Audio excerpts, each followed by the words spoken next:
عثمان ڈار صاحب، آپ نے جتنی بھی گفتگو کی اپوزیشن کے دونوں دوستوں نے اس کا جواب دینا چاہیں تو ضرور دیں. اور ایک اور چیز یہ ہے کہ یہ جو معاہدہ ہوا تھا مشرف صاحب کے دور میں، اس میں ایک شک تھی جس کے حوالے سے کافی اعتراض اب اٹھایا جا رہا ہے کہ 20% براڈ شیٹ کو دیا جائے گا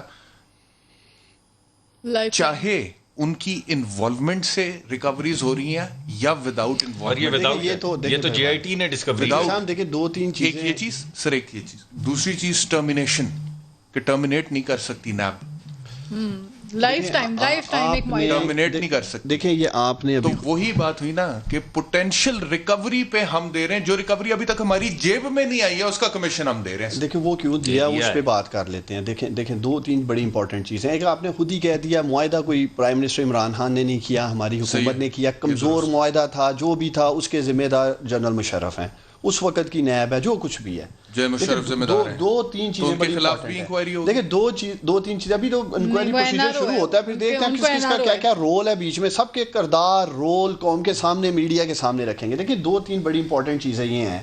ہمارا یہ بیانیہ ہے اگر پرویز مشرف سے 2000 میں میاں نواز شریف صاحب کو این آر او نہیں ملتا، وہ کیا این آر او تھا پاکستانیوں جو 10 سال کا معاہدہ کیا پرویز مشرف کے ساتھ شریف خاندان نے. 6 سال کہتے رہے ڈاکٹر صاحب بیٹھے ہیں کہ نہیں کہتے تھے، کوئی معاہدہ نہیں ہوا. سعد حریری آتا اور پھر وہ معاہدہ قوم کے سامنے آتا کہ واقعی 10 سال کا معاہدہ تھا. وہ تھا این آر او جو مشرف سے لے کے گئے اور ان کے ایسٹس کی انکوائریاں بند کر دی جو کورٹ کا فیصلے. اور اس این آر او کی قیمت آج ہم نے چکائی ہے. یہ جو میری بہن اس این آر او کی قیمت آج چکائی ہے 29 ملین ڈالر. وہ یہ قیمت ہے. اور دوسرا یہ جو بول رہی تھی ان کے جب پکڑے گئے $60 ملین سرے محل سارا کچھ، اور اس کے اوپر جو این آر او ہوا وہ بھی قوم کے سامنے ہے.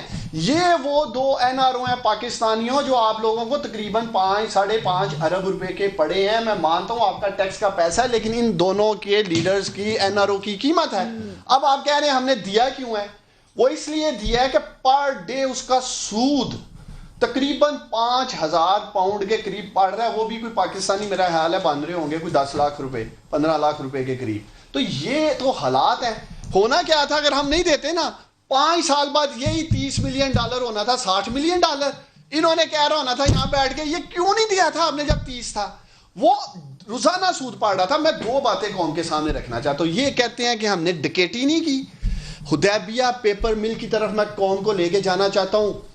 وہ فیملی جو لنڈن کی کیا اس کا ڈاکٹر صاحب کیا نام تھا آپ کی جو ساگدار صاحب نے فیملی بتائی، قاضی فیملی مستاحان پستاحان جو ٹیٹیاں لگتی نہیں، خود اسحاق ڈار اپروور بنے. کس طرح پاکستان سے پیسہ باہر جاتا تھا اور وعدہ معاف گوا تھے. اور یہی وجہ ہے کہ اسحاق ڈار کا نام نہیں ہے اس لسٹ میں 200 میں، اس لیے کہ اسحاق ڈار وعدہ معاف گوا بن گئے ہوئے تھے. تو یہ ایک تو ان کا کیس ہے. دوسری طرف انہی کی لیڈرشپ کے اوپر $60 ملین سرے محل یہ لوگ چیختے چلاتے رہے باہر لے کے چلے گئے ہیں. تو یہ کوئی شک و شبہات نہ. اب انہوں نے ایک بات اٹھائی پیمنٹ کی. ناز بلوچ میری بہن یہ بتا دیں آئی اے آر کو جو $1.5 ملین کی پیمنٹ کی گئی اسی کانٹریکٹ میں، وہ ان لوگوں نے کی تھی ان کے دور میں. ہاں ان سے پوچھیں آپ نے کیوں کی؟ اگر یہ 2 نمبری تھی تو بابا آپ لوگوں نے $1.5 ملین کی پیمنٹ کیوں کی؟ دوسرا میرا ان دونوں سے سوال یہ ہے کہ اگر کاوے مساوی یہ ٹھیک کہہ رہا ہے کہ مجھ سے کک بیک مانگا گیا اور بڑا ہائی لائٹ کر رہے ہیں، تو کاوے مساوی یہ بھی کہہ رہا ہے کہ میرے پاس انجم ڈار آیا تھا میاں صاحب کی طرف سے $25 ملین کی. وہ تو ہے ہی چھوڑ ڈاکو نا. ان کے فروق نائک گئے تھے وائٹ رول رائس میں. تو یہ بھی بتائیں کہ ہماری بھی ڈیلنگیں ہوتی رہی ہیں.